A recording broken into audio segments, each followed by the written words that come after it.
kenapa ini sholatnya berjauhan? Gitu kan ya? Kenapa nih sholatnya berjauhan? Kenapa sholatnya nggak rapat seperti Rasulullah Shallallahu Alaihi Wasallam ketika sholat, beliau kemudian sebelum memimpin sholat menghadap ke belakang dalam salah satu hadis, kemudian berkata pada para sahabat, luruskan sehingga lurus hati kalian. Jangan kemudian berbeda, ada rongga, ada tidak rapi sehingga bertentangan pula hati-hati kalian. Itu kata Rasulullah. Sehingga Rasulullah mengawasi soft para sahabat. Dan Al-Quran juga berkata bagaimana Islam itu diserupakan dengan sebuah tembok yang tersusun daripada bata-bata yang rapi, yang kemudian rekat satu sama lain, yang mereka saling melindungi satu sama lain, saling melengkapi satu sama lain. Ka'annahum bunyanum marsus, seperti mereka bangunan yang tersusun kokoh atau bata-bata yang tersusun kokoh. Nah, itu dikatakan di dalam Al-Quran. Lalu kemudian dikatakan, kenapa kamu nggak kayak gitu sholatnya? Kenapa kamu sholatnya sekarang berjauh-jauhan? Bahkan kemudian harus ada tangan. Jawabannya, ya kan kalau misalnya kita makan pete gimana? Kalau misalnya kita nanti makan apa lagi selain pete itu ya, bawang, itu kan ya. Atau makan apa lagi itu? Yang buah itu apa? Yang buah yang jengkol, itu kan ya. Lah kalau kita makan jengkol gimana? Bukannya itu mengganggu tetangga-tetangga kita sebelah kita lagi sholat? Itu dalih, bukan dalil. Dengan kata lain yang kayak gini-gini mengada-ada. Maka yang mengada-ada itu adalah dikatakan dalam salah satu hadis, segala sesuatu yang mengada-ada itu adalah kesesatan. Nah, bid'ah, maka bid'ah adalah kesesatan karena dia mengada-ada selain daripada pendapat daripada Rasulullah. Nah, ini adalah definisi kemudian sesat. Sesat itu gampang. Kalau dia ditanya dalilnya apa, jawabannya kemana-mana. Ini bukan mazhab Syafi'i, ini juga bukan mazhab Maliki, ini juga bukan mazhab apalagi Hanafi, ini juga bukan mazhab Hambali, tapi ini mazhab siapa? Ini mazhab Hokage pertama misalnya. Ini mazhabnya kakeknya Tsunade misalnya kayak gitu. Nah, ini tidak bisa dijadikan sebagai dalil, alias ini adalah jawaban yang sesat. Jawabannya aja sudah sesat, apalagi kemudian perbuatannya. Maka kita jadi tahu yang dinamakan sesat adalah sesuatu yang tidak punya dalil. Tapi apabila dia punya dalil, meskipun berbeda, dia tidak disampaikan atau dikatakan sesat. Contoh, ada yang sholatnya begini pas lagi tahiyat, ada yang sholatnya begini pas lagi tahiyat. Beda dong. Tapi ketika ditanya apa dalilnya, ada jawabannya. Hadis Rasulullah SAW begini, yang begini juga ada jawabannya. Berarti pendapat ini adalah pendapat yang sama-sama dalil, bukan dalih, yaitu bukan kesesatan. Ada yang sholat tarawehnya 23 rakaat, ada yang sholat tarawehnya 11 rakaat. Maka ini adalah kemudian sama, ada dalilnya juga, dan ini perbedaan yang bukan kesesatan. Nah, tapi ketika ditanya kenapa harus berbeda daripada yang lain, iya karena tafsirannya berbeda, karena tafsir Al-Quran itu perlu diperbarui. Lah, tapi kenapa harus nyari perbedaan? Karena kita tidak boleh cari persamaan. Ah, itu dalih namanya. Itu sama aja kayak orang-orang yang dia itu boleh ngomong apa saja, dan itu bukan dalil gitu loh maksudnya. Nah, sehingga apa bedanya antara orang-orang yang sesat dan yang tidak sesat? Orang yang tidak sesat punya dalil, orang yang sesat punya dalih. Itu aja, gampang, tinggal tanya aja, ini dalilnya apa? Kalau tidak bisa dijawab, maka itu dalih. Nah, tapi itu tidak cukup dan tidak menarik untuk kita bicarakan sebenarnya. Kenapa? Karena ya itu hampir semuanya kita tahu dong. Gampangnya adalah ketika kita misalnya di kampus, banyak sekali kemudian hal-hal yang beragam orang cara mempelajari Islam.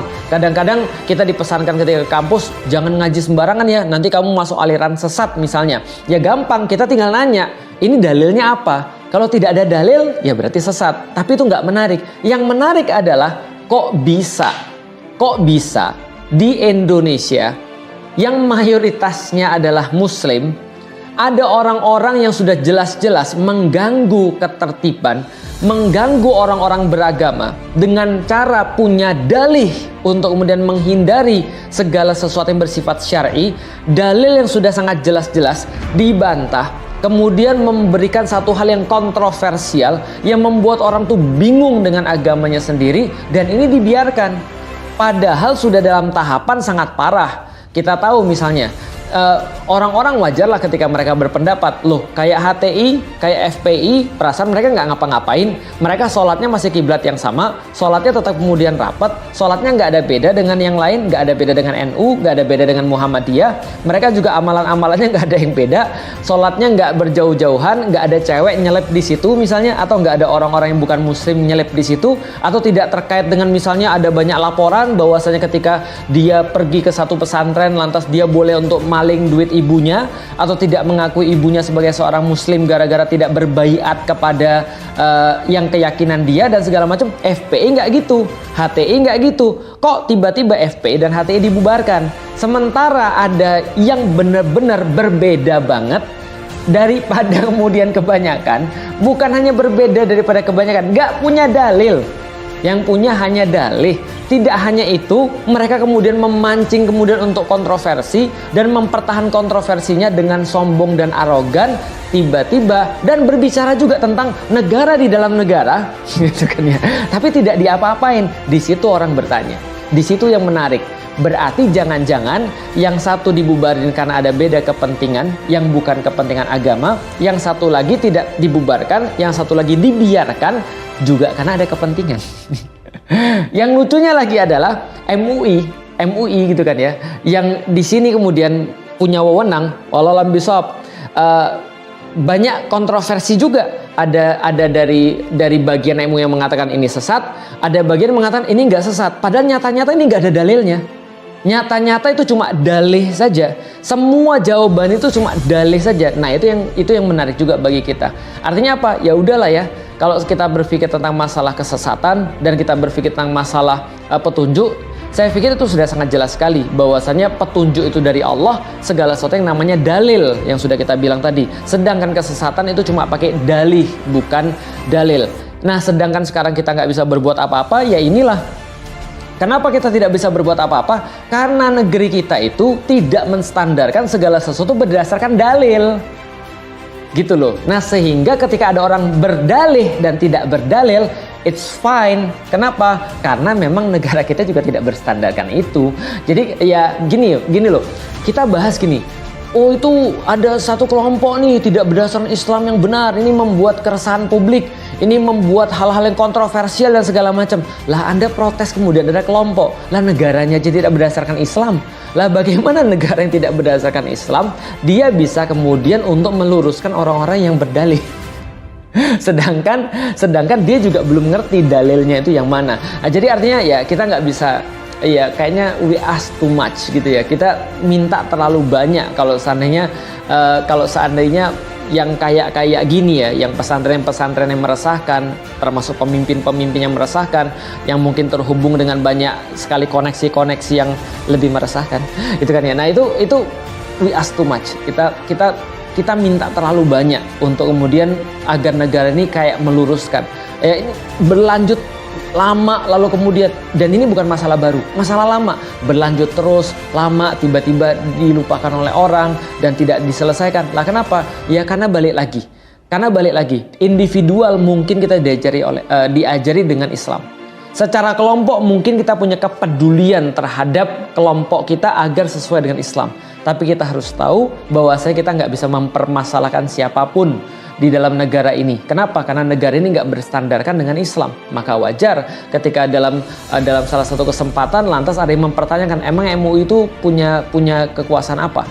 Emang MUI itu punya kewenangan apa sampai bisa menentukan orang yang sesat dan orang yang nggak sesat? Kenapa? Karena sesat dan tidak sesatnya ternyata bukan distandarkan dengan Islam. Sesat dan tidak sesatnya bukan distandarkan dengan dalil, ternyata juga dalih. Jadi dalih sama dalih ya klop. Sehingga yang punya dalil ya udahlah minggir dulu lah. Itu aja kemudian bisa saya sampaikan supaya menambah juga kerisauan teman-teman sekalian, karena ini kerisauan kita bersama. Solusinya apa? Solusinya kita belajar.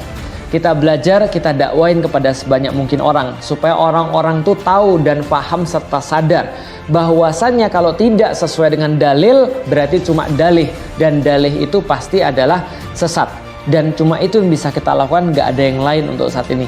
Mudah-mudahan Allah merahmati kita, memberikan kita kebaikan, dan senantiasa menunjukkan kita kepada jalan-jalan petunjuk, yaitu jalan-jalan yang sesuai dengan Al-Quran dan As-Sunnah. Bukan hanya dalih seolah-olah mengartikan sesuai dengan Al-Quran dan As-Sunnah, tapi sesuai dengan Al-Quran dan As-Sunnah sebagaimana yang Rasul ajarkan. Bukan pakai dalih, tapi pakai dalil. Assalamualaikum warahmatullahi wabarakatuh.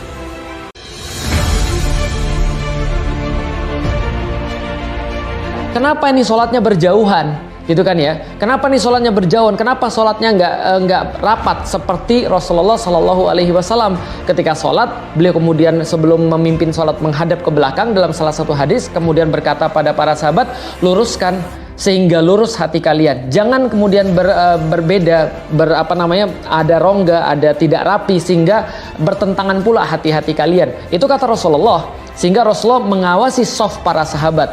Dan Al-Quran juga berkata bagaimana Islam itu diserupakan dengan sebuah tembok yang tersusun daripada bata-bata yang rapi, yang kemudian rekat satu sama lain, yang mereka saling melindungi satu sama lain, saling melengkapi satu sama lain. Ka'annahum bunyanum marsus, seperti mereka bangunan yang tersusun kokoh atau bata-bata yang tersusun kokoh. Nah, itu dikatakan di dalam Al-Quran. Lalu kemudian dikatakan, kenapa kamu nggak kayak gitu sholatnya? Kenapa kamu sholatnya sekarang berjauh-jauhan? Bahkan kemudian harus ada tangan. Jawabannya, ya kan kalau misalnya kita makan pete gimana? Kalau misalnya kita nanti makan apa lagi selain pete itu ya, bawang, gitu kan ya? Atau makan apa lagi tuh? Yang buah itu apa? Yang buah yang jengkol, itu kan ya? Lah kalau kita makan jengkol gimana? Bukannya itu mengganggu tetangga-tetangga kita sebelah kita lagi sholat? Itu dalih, bukan dalil. Dengan kata lain yang kayak gini-gini mengada-ada. Maka yang mengada-ada itu adalah dikatakan dalam salah satu hadis, segala sesuatu yang mengada-ada itu adalah kesesatan. Nah, bid'ah. Maka bid'ah adalah kesesatan karena dia mengada-ada selain daripada pendapat daripada Rasulullah. Nah, ini adalah definisi kemudian sesat. Sesat itu gampang. Kalau dia ditanya dalilnya apa, jawabannya kemana-mana. Ini bukan mazhab Syafi'i.